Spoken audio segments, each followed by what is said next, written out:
Hi, I'm Erin Rainwater. Welcome back for Chapter 2 of the audio recording of my award-winning Civil War novel, True Colors.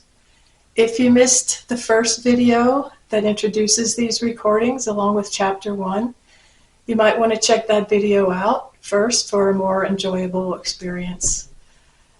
At the end of the last episode, Cassie had just had a brief encounter with an officer who came well after visiting hours, and she shooed him away, but he promised to come back the next day and seemed to plan his visit around her work hours. Let's see if he does and how her shift at the hospital goes today. 12 hours in a converted hotel full of sick and injured soldiers in the midst of war. What could go wrong? True Colors, Chapter 2. I enjoyed my daily mid-autumn walks through the streets of Alexandria en route to the hospital, where we provided care for nearly 250 sick and wounded federal troops. The U.S. government had appropriated many such hotels, as well as churches, seminaries, and even private residences in Washington City and its surrounding areas to convert into hospitals for the increasing number of casualties being sent from the front. 2 months earlier, I had entered the office of Dorothea Dix, the supervisor of the Nurse Corps, who even before the war was highly respected as a crusader for improving conditions in prisons and in hospitals for the mentally ill. Having convinced skeptical military and government officials that certain women were capable of dealing with the amputations, mutilations, and the effects of the rampant diseases seen in hospitals since Bull Run last July, she worked for no pay, looking after the well-being of the female nurses she hired, as well as the soldiers to whom they ministered. I was confident that my experience and commitment would more than qualify me as one of her nurses. 5 minutes after my interview began, I was back on the street, having been summarily rejected as totally unfit to assume the role of nurse in a military hospital full of male patients. I was less than 30 years of age, unmarried, and not plain-looking enough.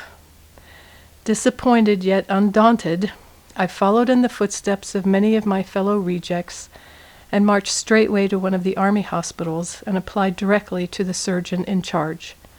Many surgeons detested Miss Dix's control and conflicting ideas and often hired her snubbed caregivers on the spot as a sign of protest. But it had taken a literal act of Congress to allow the surgeons to bypass her authority. Although the very thought of female nurses was still considered deplorable by many, the shortage of available men led to the concession of allowing those women who proved not to be weak, gossipy, or foolishly sentimental a trial run. Colonel Stephen Borman told me how fortunate he felt that I happened upon his hospital, for I had more knowledge of medicine than any nurse he had met. My father had been a physician and often took me on house calls with him from the time I was 8 years old. I had wanted to become a doctor myself, though my father warned of the uphill battle I would be facing. After he died, I put the idea to rest once and for all. Still, I kept and read all his medical books and journals, fascinated with the science of medicine. I felt equally fortunate to have happened upon the King Street Hospital. Colonel Borman had aided British Army physicians in the Crimean War a decade earlier, and thus had vast experience with war wounds and was appreciative of the contribution of female nurses. Like my own dear father, he taught me not only how to perform various treatments, but explained to me, a woman, the principles such treatments were based upon, and how he reached certain conclusions regarding diagnoses. I strolled past the storefronts of this Virginia town that, despite the state having seceded earlier in the war, was still under Union control. I pondered again how my self-assuredness that these soldiers would find in me just what the doctor ordered had yielded to incertitude over whether I could remain with them. That young soldier's screams from the pain of his dehiscing wound filling the ward for an entire day and night before he died. That first amputation of a blackened, mottled leg. That worst of all days, when we took off a dozen such limbs and then... No, I must rebury those memories. I had succeeded before. I recalled instead the previous night's encounter with the helpful Major with the most agreeable smile. My despondency began to melt away. My pace quickened. It was nearly noon. I entered the hospital by a side entrance and proceeded to what was once the hotel's main dining hall. A fancy sign that read Jefferson Dining Room still hung above the double French doors, but a newer yet more rustic wooden sign had been nailed over it. It read simply, Ward Number 2. I went to the cloakroom to hang up my coat, and there greeted Tess, the nurse I generally worked with on the noon to midnight shift. "Looks like a full house again today," I said, having noted the fact that every bed was still occupied. I offered a smile. "I hope the tips are better than last night." As usual, Tess didn't return even a grin. In all the weeks we had worked together, I never saw her laugh at a joke or even smile at a patient. She put in her fair share of the work and seemed quite intelligent, but I often wondered why she pursued this line of work after her rejection by Miss Dix. Though she had a good working knowledge of her tasks, her personality did not seem suited to the calling. I walked to the wash basin behind what had been the restaurant's bar and began washing my hands in chlorine water. Maggie, the off-going nurse, joined me there. "Ready for rounds?" I asked. The husky woman gave a huge sigh. "I've been ready since about 5 minutes past midnight." "Why? What's wrong? We had this place in pretty good shape when we left here last night, right, Tess?" Tess merely nodded as she pinned back her black hair. "Oh, you know how it is. The beds fill up as fast as they empty out, and no matter how many of them you lose, you just never get used to it." She hung her head and sighed again. I patted my hands dry. "Was it Townsend, Maggie?" "No, not Townsend. He's still hanging on with what little there is left in him. That's what makes this one so hard to take. When you get one that seems as relatively healthy and vigorous as Levitt, it's hard to understand how—" "Levitt?" Maggie nodded. "But how? He was perfectly fine when I settled him in last night." "The best the docs can figure is that he must have thrown a clot to his lung from that fracture site in his leg." Such things were not infrequent. I had once even noticed one of my father's patients, a farmer who had broken his leg, complain of a sudden sharp pain in his chest, then turn a dusky gray as he struggled to take in air in a fit of panic. He was gone within the hour. To think that Sergeant Levitt might have suffered in a similar fashion sent a sickening sensation through me. Not really wanting to hear the answer, I found myself asking, "Did he suffer much?" "Apparently not. Tess found him dead in his sleep at about midnight. I glanced around and saw Tess already beginning her patient rounds with the other off-going nurse. Tess was still here at midnight? She was on her way out after catching up on paperwork when she passed Levitt's cot and noticed he wasn't breathing. She called out to us and we went running, but there was nothing anyone could do." I let out my breath and shook my head. At least he didn't suffer. Maggie wrapped her man-sized arms around me. "It doesn't get any easier, does it?" "No, Maggie, it doesn't get any easier." "Well, this war can't last much longer." She rubbed her eye to keep a tear from falling. "Come on, let's go look at the patients, and I'll bring you up to date on the new young man occupying Levitt's bed." This war can't last much longer. I could not recall the number of times I had heard that statement repeated since last April 12th, when the rebels fired on Fort Sumter. The rebellion was to have put down with little effort. It was to have been a summer war, a 90-day war. But on July 21st, the Rebs showed just what kind of war it was going to be when they defeated and demoralized the Union troops in the vicious Battle of Bull Run. The blood shed in that battle sealed the commitment of both sides to see the war through to uncompromised victory. My cousin Eric, who was also my best friend, was lost in that battle. Shortly thereafter, I leased out our adjoining farms in Cumberland County and took the train to Washington to seek work as a government nurse. It was now apparent that the war would last longer than anyone imagined, and the number of casualties was beyond anyone's comprehension. but the postulation, or perhaps the wish, remained in most people's minds. This war can't last much longer. After rounds, I placed the thermometers under the tongues of a couple of patients with unusually high fevers. Retrieving them a few minutes later, I held one up before my nearly crossed eyes to read the temperature.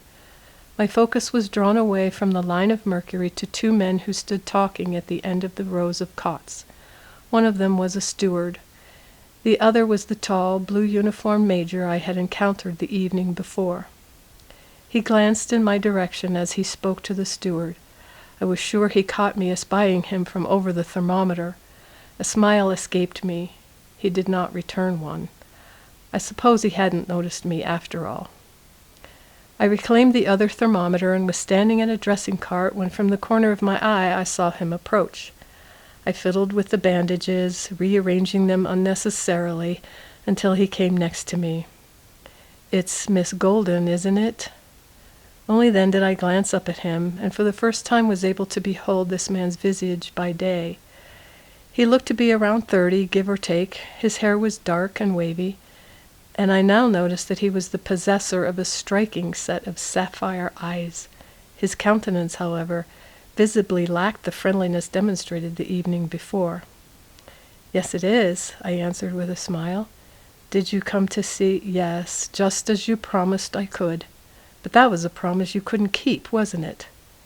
I don't understand. What seems to be the problem?" "The problem is that he seems to have died." I hesitated. "Levitt? You came last night to see—" "Yes, but those critical priorities of yours about him needing his sleep. It appears now he'll have a nice long slumber." My throat tightened. "I am sorry for your loss, sir.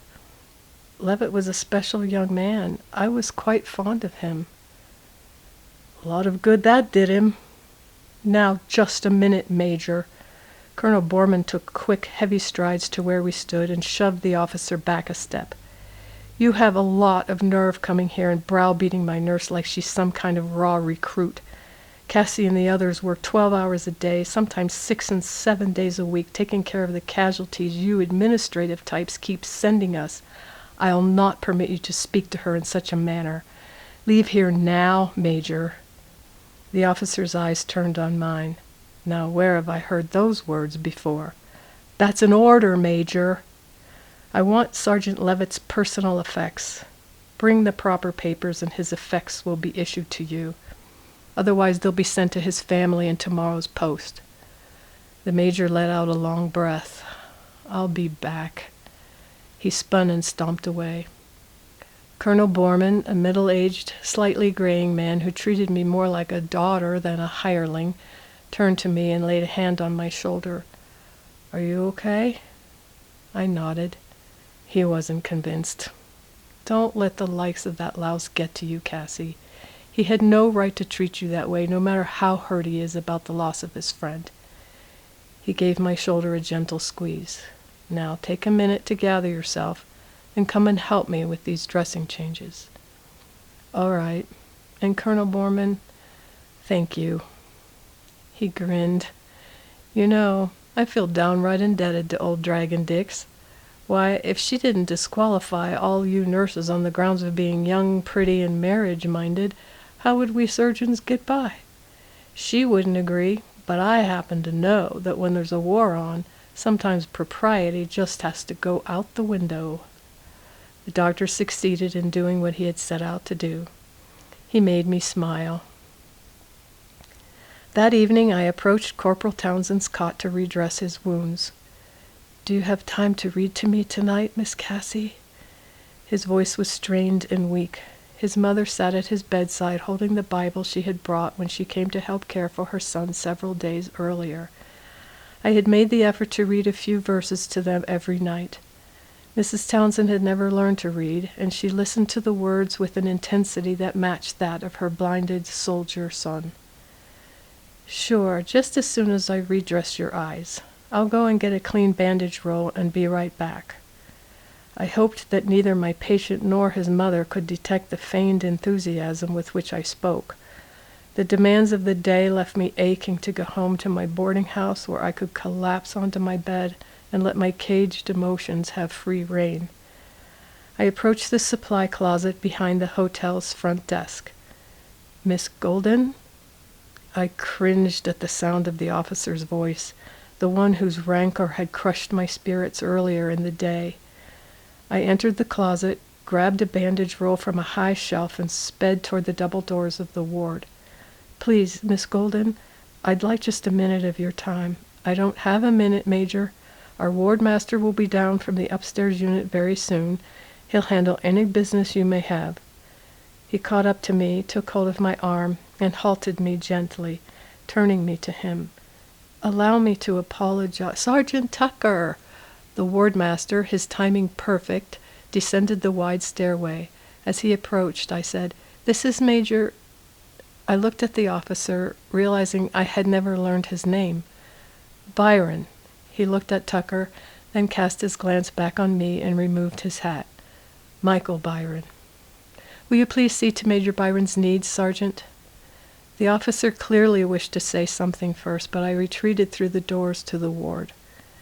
I spoke pleasantries to my patient as I removed the old bandages and placed new cotton patches over his eyes. After securing a fresh bandage wrap around his head, I lifted the Bible from his nightstand. "What'll it be tonight, soldier? More from the Proverbs?" "Isaiah," he breathed, and I leafed to that book, wondering how the words of an ancient prophet could aid this young man's soul. I should not have doubted. A verse appeared that caught my breath. "Read it, please, Miss Cassie." I looked across the cot at Mrs. Townsend. She took hold of her son's hand and kissed it, then nodded at me to begin. I gathered a breath, then read softly, "And I will bring the blind by a way that they knew not. I will lead them in paths that they have not known. I will make darkness light before them, and crooked things straight. These things will I do unto them, and not forsake them." My hand went to my neck and stroked it in a weak effort to ease the stricture inside. Townsend reached out until he found the Bible in my hand. He took it from me and closed it, setting it on his lap. "You don't have to read any more, Miss Cassie." I wiped a fallen tear from my cheek. Mrs. Townsend began to sob silently. "I've never seen you, Miss Cassie, but I have an image of you in my mind. I know exactly what you look like. I'm sure of it." He patted his cot. "Sit down here. I'll prove it to you." Hesitantly, I sat down. His hand floundered in the air, seeking my face. I grasped his hand and pressed it to my cheek. His fingers explored the contours of my face, the line of my jaw, my cheeks, my nose, my forehead, my eyes. "They're blue, aren't they, Miss Cassie? Your eyes are dark, dark blue, almost violet, like the color of the deep lakes of the high mountain ranges at dusk." His fingertips traced along my hairline, then felt along the side of my pinned back hair. "Let it down," he whispered. "Oh, I couldn't do that, Corporal. It's against regulations." "Please?" With reluctance, I removed the pins that held my thick hair in a bun at the back of my head and let the long tresses spill loosely around my shoulders. Townsend's waiting fingers weaved their way through the waves. "It feels like silk, golden strands of silk. Your hair is blonde, isn't it? Not yellow, but gold, like the setting October sun as it creeps down over the horizon, shining its last brilliant rays of gold across a sloping Vermont meadow." A disquieting silence followed. "I'm right, aren't I?" he stated more than asked. I glanced into Mrs. Townsend's tear-filled eyes and swallowed hard. "Why, it's uncanny, soldier. How could you have known? Everything's just as I described?" "Well, your poetic portrait is certainly flattering, I must say. You're quite the romanticist, Corporal. But, yes, your description is right on the mark." "I knew it," he exclaimed in a strangled whisper, then fell back against his pillow. I leaned forward and tucked the covers around his shoulders. Sleep now, soldier. I knew it. I knew. I rose and studied the form of the young soldier, and with heartbreak I prayed silently for the one I knew was soon to be led down a path he had not known, where darkness would be made light before him, and crooked things straight. Wiping tears from my cheeks, I backed away from his bedside. I turned to find Major Michael Byron standing close, observing me, taking in the chestnut color of my hair, and searching the depths of my brown eyes. I could not bear his gaze. I rushed out of the ward and into the lobby. Stopping at the bottom of the lush, red-carpeted, once elegant stairway, I lowered myself onto a step. There was no escape this time when Major Byron approached. He placed his hand on the lion's head that sat atop the mahogany banister. "That was a kind thing you did, Miss Golden." I shook my head and wiped away another tear. "It was an act of compassion, not deception. You have eased his passing." For a moment I thought of how this officer now seemed more like the man I studied by firelight the evening before, yet his cutting words to me this afternoon. Uncomfortable under his scrutiny, I rose and headed to the ward, repinning my hair into place. "I like it down." I halted and peered back at him, jolted by his forwardness. His face screwed up, and he let out a groan. "I didn't mean for that to come out." He walked to where I stood. "Miss Golden, please, I accept your apology, Major. You haven't even allowed me to utter one yet, and I must. What an awful reflection on my parents to let you think they raised me to be so uncivil." He laid his fingers against my sleeve. "I am truly sorry." For a few silent moments we stood facing each other before I managed to give answer. "I would say your parents are to be commended." Glancing toward the ward, I saw Maggie watching us from the doorway. "If you'll excuse me, Major. Wait, would you afford me the pleasure of escorting you home tonight?" "That won't be necessary." "You have someone to escort you, then?" "I don't need anyone. I live only a few blocks from here." "Even so, I must go. My relief is here. Good night." Maggie stood just inside the ward, shaking her head. "What is wrong with you, girl? That in there looks to be one exceptional catch. Why'd you throw him back?" "Oh, Maggie, I just want to get out of here, walk home alone and in peace, throw myself across my bed and have a good cry. I'm not in the mood for company or conversation." "You could have suggested another night instead of slamming the door in his face." She followed me into the ward. "Cassie, you're letting this place get to you. You've got to have some way to retreat or you'll end up locked away in an asylum. Now, Colonel Borman tells me he knows this aspiring young assistant surgeon at the Grace Church Hospital right here in Alexandria." I know. I spend most Sundays at the Borman's house for brunch and have been cannonaded with the list of Lieutenant Calvin Thompson's outstanding qualities as an officer, a gentleman, and a physician. And Jeanette hasn't forgotten to mention several times over how exceptionally handsome he is. So where's the problem? I mean, he'd have to go some to catch that blue-eyed marvel you just snubbed, but why not give him a try? I took hold of her sleeve and pulled her toward the line of cots. "Come on, Maggie, make rounds with me.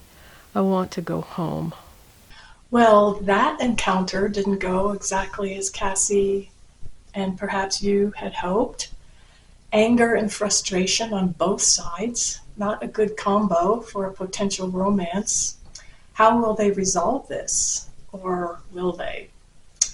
And now we have a clearer picture of why Cassie struggles so much, weighing her calling versus her soul's capacity to handle much more agony and anguish that she is exposed to on a daily, even hourly basis.